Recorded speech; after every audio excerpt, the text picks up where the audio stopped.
오늘은 정말 가슴 따뜻해지는 이야기로 시작해볼까 하는데요.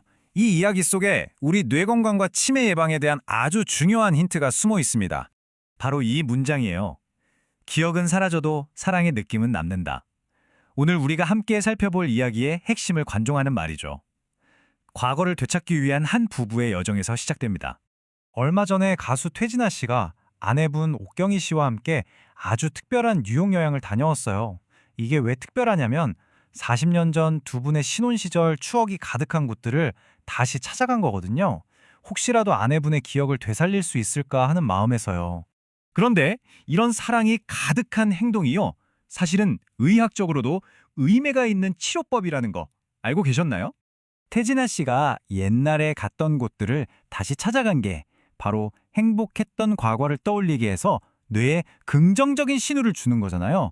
이걸 전문 용어로 회상요법이라고 부릅니다. 말 그대로 아내분의 뇌세포에 좋은 자극을 준 거죠. 물론이죠. 이런 정서적인 교감 정말 중요합니다.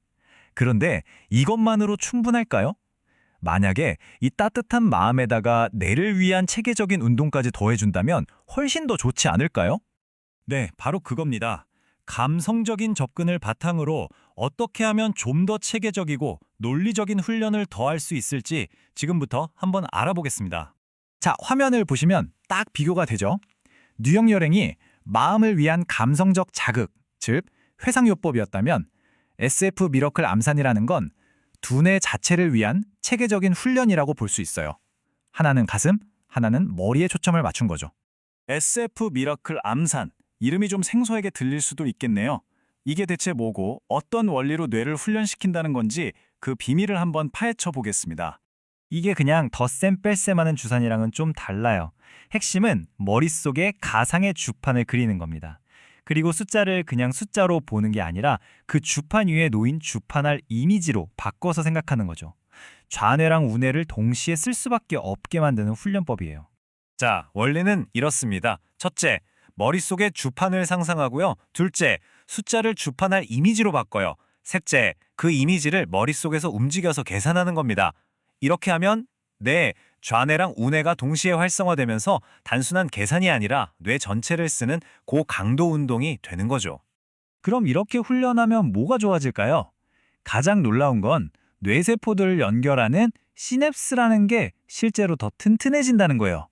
뇌의 신경망이 촘촘해지는 거죠. 당연히 나이 들면서 느려지는 반응 속도도 다시 빨라지고 인지 기능이 떨어지는 걸 체계적으로 막아줄 수 있습니다. 그런데 왜 이 훈련이 치매 예방에 효과적일까요? 그걸 알려면 치매가 우리 뇌의 어디부터 공격하는지를 먼저 알아야 합니다. 가장 취약한 부분이 어딜까요? 정답은 바로 전두엽입니다. 우리 뇌의 사령부라고 할 수 있죠. 판단하고 집중하고 계획하는 모든 중요한 일을 담당하는데요. 치매는 바로 이 전두엽의 기능이 약해지는 것에서부터 시작되는 경우가 많습니다. SF 미러클 암산은 고도의 집중력을 필요로 하잖아요. 이게 바로 전두엽을 직접 자극하는 거예요. 마치 우리가 팔 근육을 키우려고 아령을 드는 것처럼 이 훈련은 전두엽의 뇌 근육을 키워주는 겁니다. 뇌가 나이 들어 쪼그라드는 걸 막아주는 아주 중요한 예방 운동인 셈이죠.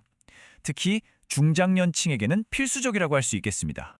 자, 그럼 이제 이런 훈련을 우리 일상생활과 어떻게 연결지을 수 있을까요? 뇌 건강을 위한 전체적인 그림, 그 큰 전략을 한번 살펴보겠습니다.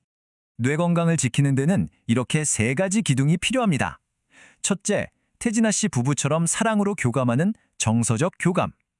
둘째, SF 미러클 암산처럼 뇌를 직접 훈련시키는 체계적 훈련. 그리고 마지막으로 새로운 걸 배우고 잘 먹고 건강검진 잘 받는 건강한 생활 습관. 이 세 가지가 균형을 이뤄야 해요. 어느 하나만으로는 부족하다는 거죠. 맞습니다. 무슨 마법 같은 비법 하나가 있는 게 아니에요. 결국엔 마음, 그리고 두뇌, 또 건강한 습관. 이 세 가지가 조화롭게 합쳐질 때 가장 강력한 방어막이 만들어지는 겁니다. 자, 이제 가장 중요한 결론에 다다랐습니다.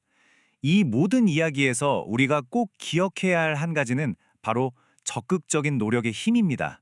기억은 시간이 흐르면 희미해질 수 있습니다. 하지만 우리가 적극적으로 관리하고 노력한다면 그 소중한 기억을 훨씬 더 오래 붙잡을 수 있다는 거죠. 태진아 씨의 이야기가 우리에게 사랑의 힘을 보여줬다면 오늘의 이 내용은 그 사랑하는 사람과의 기억을 지키기 위해 우리가 무엇을 할 수 있는지 알려주고 있습니다. 그래서 마지막으로 여러분께 이 질문을 드리고 싶습니다. 오늘 당신의 뇌 건강을 위해 무엇을 하셨나요? 우리의 가장 소중한 자산인 뇌를 위한 작은 노력, 바로 오늘부터 시작해 보시는 건 어떨까요?